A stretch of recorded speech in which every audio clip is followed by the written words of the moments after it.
Good morning. Today's chapter from The Explorer is called The Green Sky. An hour later, Fred helped the Explorer cut and pull down the curtain of vines, enough to roll the plane out of the stone shed and onto the boulevard of the ancient city. Fred climbed back into the front seat of the aeroplane and looked through the windshield. Seat padding was sprouting up from holes in the black leather, but the inside of the plane was spotlessly clean. "How's Max?" he asked. "Sleeping. Lila is keeping him cool with rainwater." "Is he going to be all right?" The Explorer looked serious. "As long as you can get him to the hospital in Maynooth soon, yes. I hope so." "And if—" Fred began and stopped. "If not," said the Explorer shortly. There was a muscle contouring in his jaw. It felt entirely wrong to be sitting here while across the stone boulevard Max struggled to breathe. The Explorer must have seen Fred's rigid body, must have seen him shaking because his voice grew less curt. "He will live for now," he said, "but you must get him to a doctor, so concentrate." Fred bit down on his tongue and clenched his fist. He looked at the dials arranged in a row in front of him and at the joystick between his knees. Everything shone. There was not a speck of dust or greenery. "I clean the engine every day to keep the rust off, and I run it every now and again to check it's alive. Look after the things you love, or else you don't deserve to love anything," said the Explorer, swinging his back leg in after his good one and settling in the back seat. "I think we heard the engine," said Fred, "twice. We thought it was an animal, a panther or a bear, or a person roaring." "Possibly. It could equally have been a panther. There are some in these parts." "Why did you hide it, though?" "For many reasons. Among others, this particular plane is readily identifiable. It's well known to belong to the man I once was. For that reason, I must ask you to set fire to it on arrival, if the impact with the ground has not already done so." Fred twisted round to stare at him in astonishment. "Burn it?" But the Explorer was already pointing at the dials. "These are the things you need to know. Those dials are for speed and altitude, and that spirit level shows if you're flying straight. You want the bubble in the spirit level to be in the direct centre." Fred muttered the words after him, trying to force them into his memory. Speed, altitude, spirit level. The pedals banked left and right. Fred put his feet on the pedals. They were much smaller than the pedals in his father's Ford. He prodded them experimentally. 2 wires running down each side of the inside of the plane shifted as he pressed the pedals. The joystick. The Explorer shook the back seat joystick. Goes up, down, left and right. Fred held the joystick. It was black with a red button on top. It moved loosely under his fingers. I have one too, in the back seat, so I can take control at any time. This wrench, like a window winder, controls the throttle, meaning how much power you give yourself. And that's more or less it. Now you see the button I told you not to press, the black one on the right? It wasn't a button so much as an oblong, like the lid of a fountain pen sticking out from the dashboard. "Yes?" "Press it." Fred pressed it. His hands were shaking. Nothing happened. "Again," said the Explorer. Fred pressed harder. The engine gave a moan, a cough, and then roared into action. The plane shook. Fred could feel it vibrating. It added to the wild prickling of his skin. "Do you hear that? That's the sound of life becoming," said the Explorer. His eyes were glinting a little manically. Fred whispered under his breath, "Oh, help." "Now taking off is the easy part. You just point the plane in the direction you need to go, up through the hole in the canopy, open the throttle, pull back on the joystick and fly." Fred's breath had given up entirely now. "What about the rest of it?" He gestured at the dials. I'll tell you when you're up there. We'll have to shout. If there's a wind, it will be loud." And the intercom was one of the few things I couldn't fix. "Luckily, we have no need of a radio control tower. Now, go. Fred's entire body was metal and stone. He had to force his feet to move, pressing the left pedal to point the plane down the boulevard runway. Now open the throttle, shouted the explorer over the scream of the engine. How? Fred roared. Wind the winder at your left side. The plane gathered speed, the wheels jolting over the slabs of ancient stone. Pull back, pull back. Fred pulled back on the joystick with all his strength. He felt the nose lift, the front wheels leave the ground, his stomach jerk, and suddenly they were hurtling straight for the top of the canopy. The sky above him was crisscrossed with green. Fred let out a yell of fear, but the explorer pulled back further on his own joystick and the tail cleared the greenery of the jungle. It would be a good idea to open your eyes, said the explorer. It makes piloting a lot easier. Fred opened his eyes. They were in the sky. How did you know they were closed? Mine were when I first launched a plane, said the explorer. The tinge of madness in his voice was still there. You're flying. Fred looked down. The jungle was an infinite sweep of green, a Turkish carpet for a god. His heart was roaring louder than the wind ripping past his ears. The explorer leant forward and shouted in his ear, Use the stick to turn left. You need to get the feel of the controls.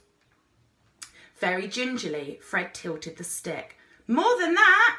You can be flying sideways without tipping the plane over. You need to feel you can take risks. Fred pulled the joystick hard to the left. The wing dipped and the plane swooped in the air. His stomach swooped with it. Less than that, yelled the explorer. A bird flew past them. The plane was heading straight towards it. Don't hit any birds, roared the explorer. It's bad for the propeller. Fred jerked the joystick and the plane tilted straight up, shuddering in the sudden altitude. What now? Shouldn't you be controlling it? Fred's voice sounded panicky.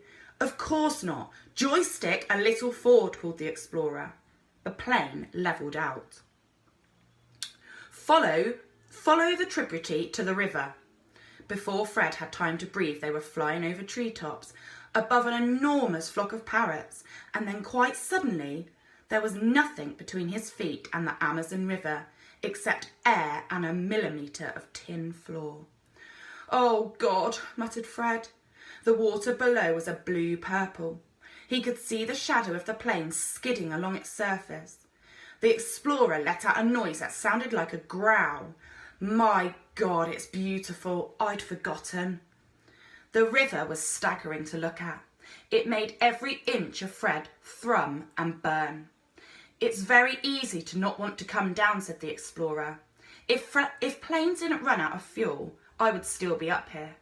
It's the closest you will ever come to being inside a fairy tale. Now, if you've got a feel of the controls, you can try flying through that cloud.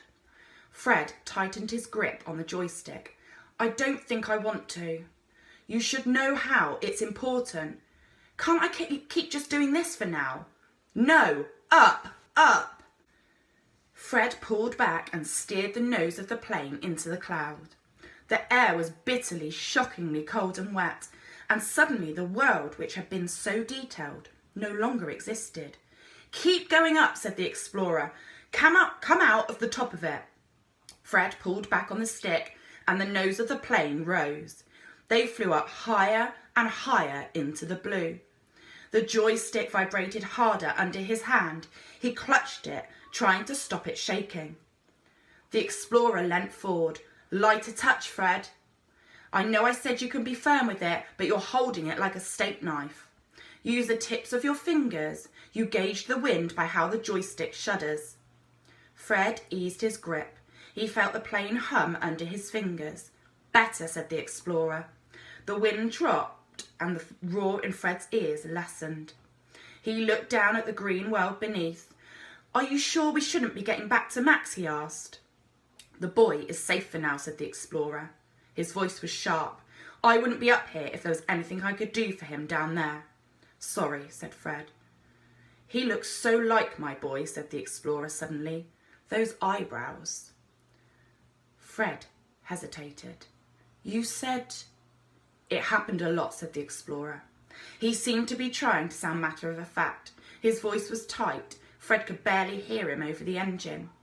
I buried my gold signet ring with him, so that anyone finding his bones would know that he was mine and that he was loved. I made myself a replacement. The plane gave a shudder. Fred couldn't tell if it was the sky or the man behind him. If an adult tells you that you will understand everything when you're older, you are being lied to. In fact, some things you never understand. I'm sorry, said Fred. It felt very inadequate. Turn left. The government cared very little for its indigenous people at that time. I wanted his death to count. All that down there, and the explorer dipped the nose of the plane to point downwards. I've made stores of plants, roots, fungus. All things that might have saved him, perhaps. The jungle can heal if you know how. I have stores of medicine, of herbs, of information. Did you think I just drank kasha and polished my teeth? No, said Fred. I never thought that. The explorer's voice sank lower. Fred strained to hear him. I would gladly have given everything I had, my life, of course, but that's so obvious it's boring. I would have burnt the entire rainforest to the ground to hold him for a single minute. When you four tumbled down onto the city floor, I would have swapped your lives for his as easily as blinking.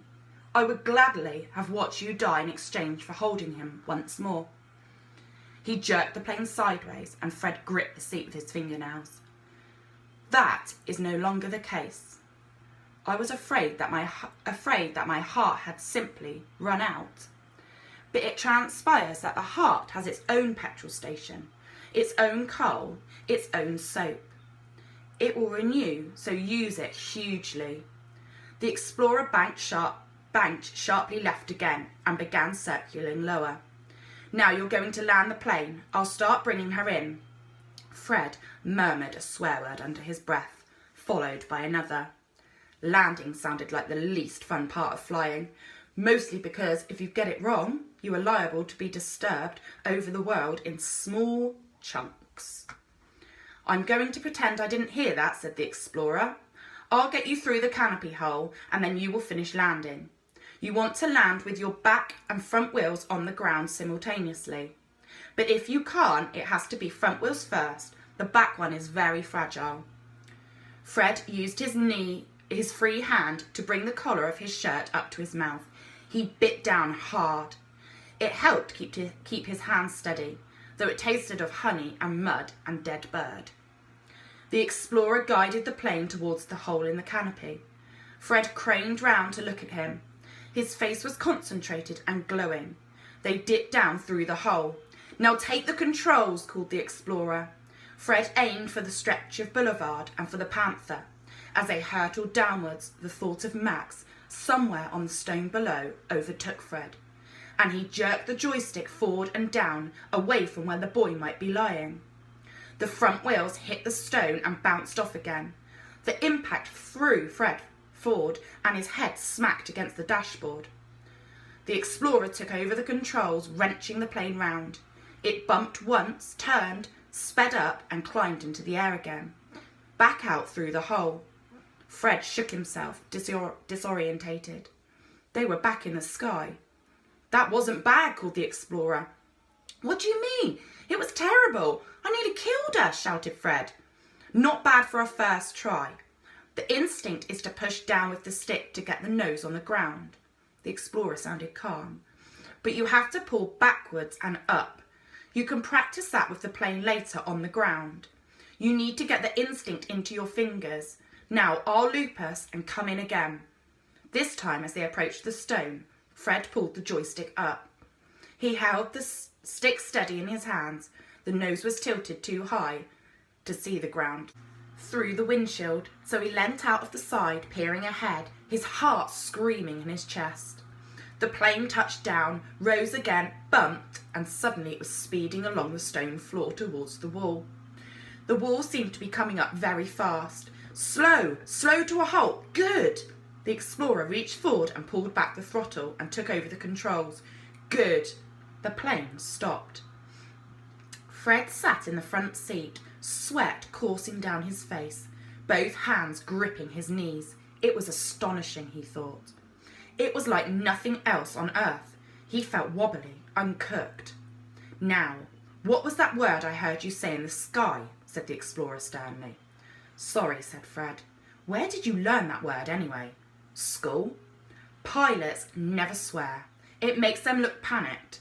Kindly remember that and never let me hear you swearing again in any circumstances. Sorry, said Fred. But it was difficult to feel truly sorry. Difficult to feel anything except the roar in his ears and the bite of adrenaline in his blood. But well done. That was a landing you should be proud of. Fred shook his head. I bounced. But you rescued it. That's the only part that matters. The end.